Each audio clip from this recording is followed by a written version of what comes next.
আব্বা তোমাকে একটা প্রশ্ন করি। হ্যাঁ বেটা কো। আব্বা আমরা যে সাদা ভাত খাই হাইগলে হলুদ গোবর এলে ফালতু কথা বাদ দিয়া ঘাস তোল। আব্বা এলে ফালতু কথা হবো কে? এলে আমাদের পরীক্ষার কোশ্চেনের মধ্যে আসে। কোশ্চেনের মধ্যে আসে তা ভালো কথা, তা আমার না জিজ্ঞাসা তোর সার ম্যাডাম করে জিজ্ঞাসা যা।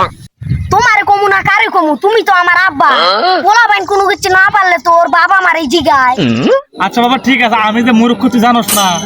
তোমারে যেলে জিজ্ঞেস করছি সেলে মূর্খ মানুষও জানে।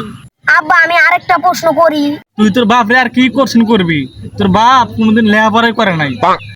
রাইতে ঘুমাইলে পারে কোনো স্বপ্নই সত্যি হয় না, এই মোটা স্বপ্নটা কেমনে সত্যি হয়? চুপ করে বই থাক। হ্যাঁ নিজে প্রশ্নের উত্তর দিয়ে আবার না আবার আব্বা। এই শোন, তোর ফালতু পেছার জন্য তোর বাপ হয় নাই আমি। চুপ করে কাম কর। আচ্ছা তোমাকে একটা সহজ প্রশ্ন করি।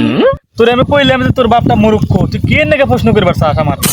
পৃথিবীর কোনো প্রাণী তো কাপড় চোপড় পরে না, তাহলে আমরা পরবো? তোর কাম কর না